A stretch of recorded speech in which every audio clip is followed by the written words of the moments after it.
Okay, hello level 2 sport.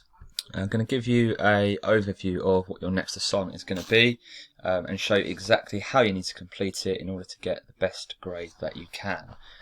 So when you log on to Moodle, we're at Unit 9 here, which is Lifestyle and Wellbeing. I'm going to start with this one here, so 9.4 Drugs in Sport, and you need to be clicking on this folder here, which is the resources. Once the page opens up, you've got two documents here. You've got a Word document and a PowerPoint one. I want you to click and open up the PowerPoint document, save it, and so that you've got a copy yourself. And this is the document that you've got. So I'm going to very quickly just run through what each of the pages are, and then I'm going to show you exactly how to complete them.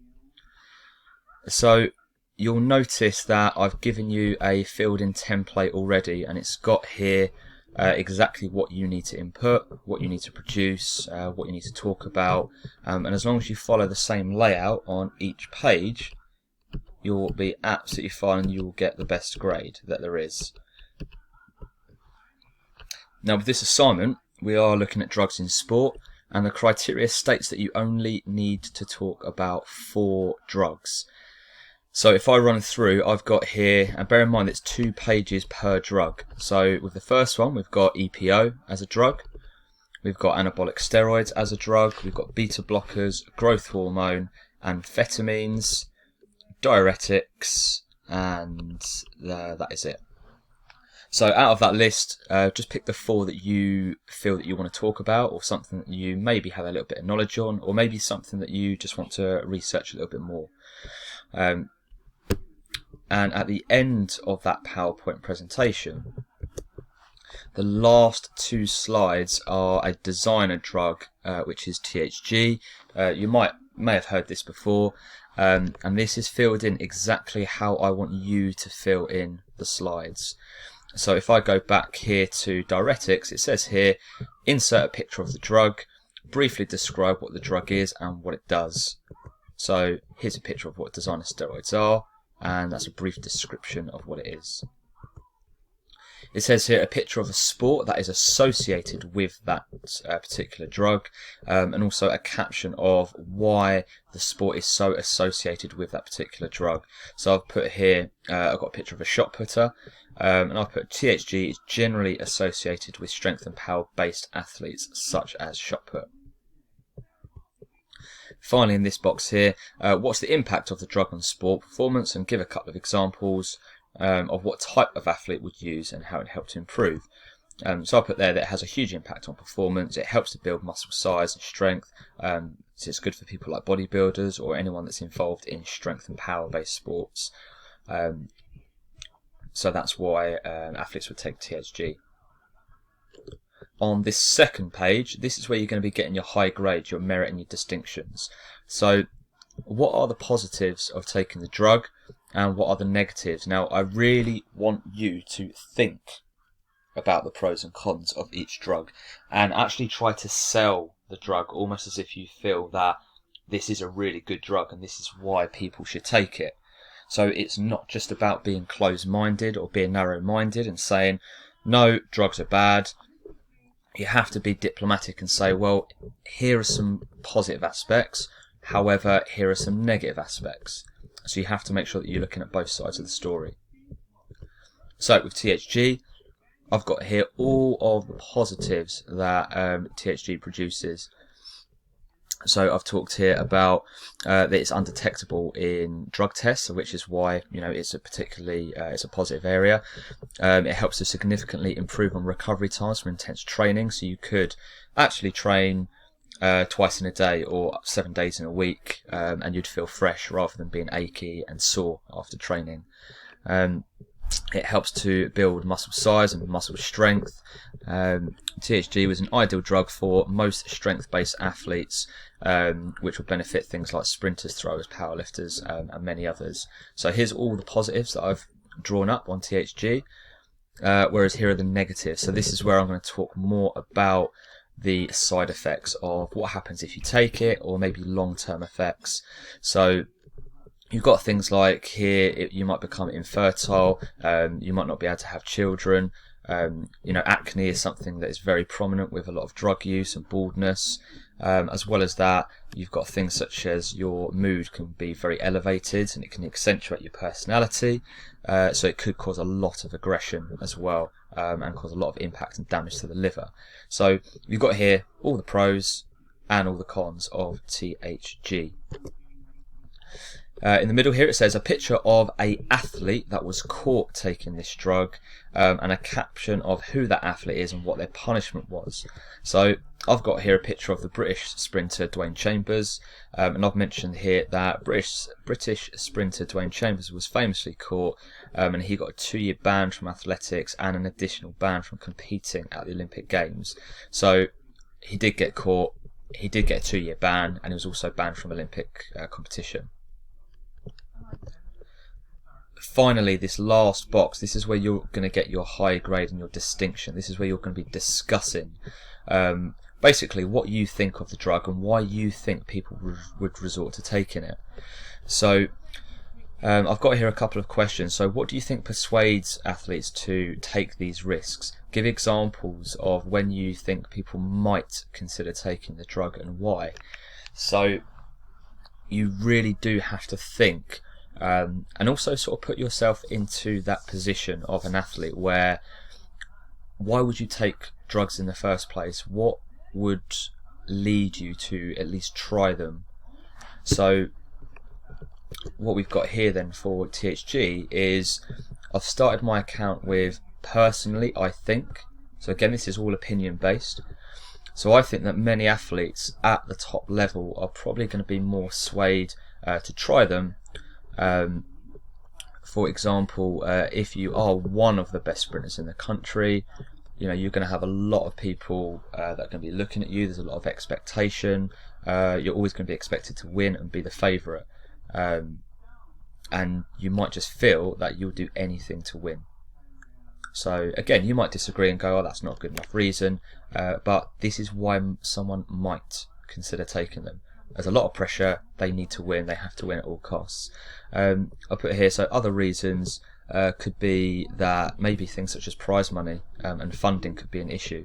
So for example, a lot of athletes, especially in things like track and field and cycling, is that you do not get paid, there is no money for it, so you are relying on funding. So basically, if you do not make it in, let's say, the top 10 in the entire country of that sport, then you're going to have to find a job at the end of the year. So you might be stacking shelves at Tesco's whilst you're potentially competing as an elite athlete. So as long as you make that grade and you are the best in the country, you will require some funding, or maybe there's prize money available. It might be there's $10,000 or a couple of £1,000 at stake. So would you take it? And that's the question mark. Maybe. Another reason we've got here why someone would decide to take it is purely just to get more of an advantage.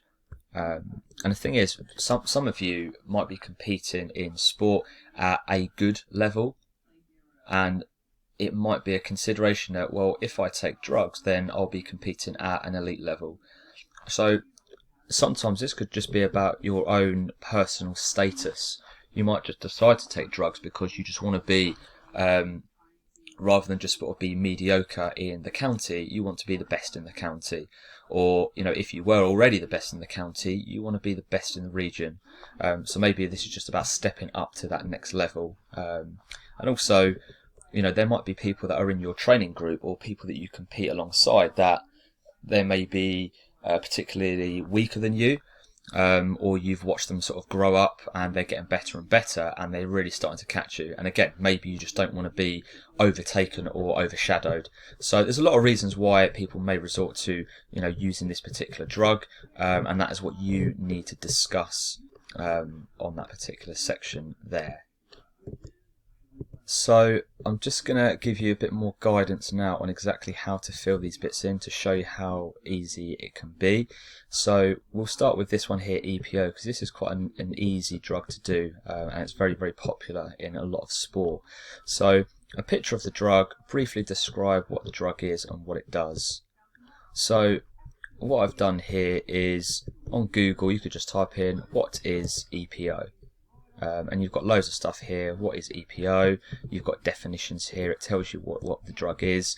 So it's a hormone produced by the kidneys, and it produces and boosts the amount of red blood cells by the bone marrow. So you've got also here, what else does people ask? How does EPO work? Again, there's more definitions here. It's a peptide hormone produced naturally, and it stimulates the growth and production of red blood cells. So that could be something quite easy. You could just sort of think, well, I'll put that into my own words, briefly describe what it is. So EPO is a natural hormone that helps to stimulate the production of red blood cells in the bone marrow. Okay, and that first part is already done. So a picture of the drug.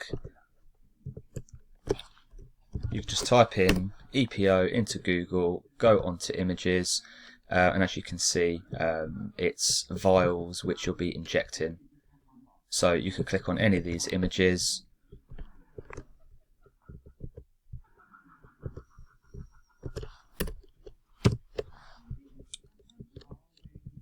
We can copy that image and slot it in like so. So at least that part is complete. So a picture of a sport that is more associated with EPO. So again, you could just do your research and have a look on Google and decide. So let's go back to all. What athletes use EPO? So we've got here EPO used include boxers, endurance running as well. We've got athletics. Cycling is a very, very, very popular sport where a lot of people use EPO.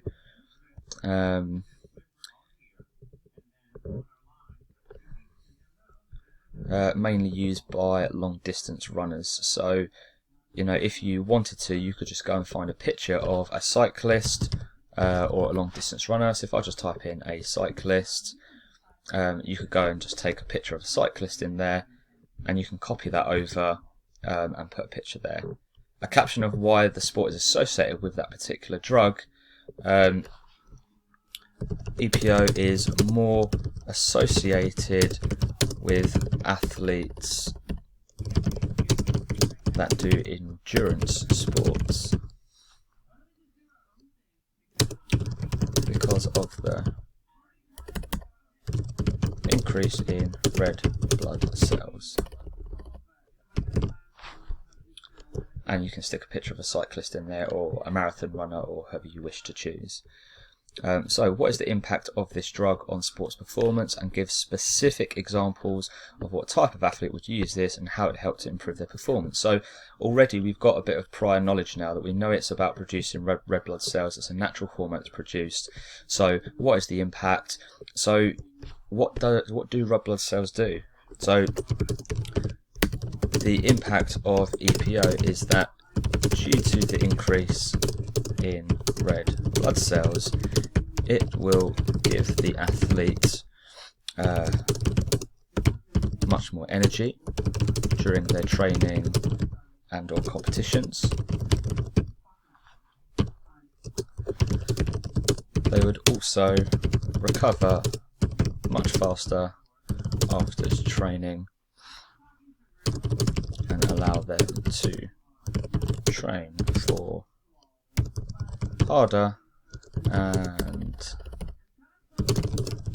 longer. Okay, and then that section could be potentially complete once you add in your photo there as well. So that's all the pass that's been completed. After that, it's really just the merit stuff. So what are the pros? What are the cons? Find someone who got caught, and then finally discuss what would make you resort to taking EPO, or put yourself in the position of somebody else, and what do you think would tempt you? How do you think an athlete would be tempted to make that decision of, I'm going to start to take EPO, or I'm at least going to try it? So everything here is really opinion based.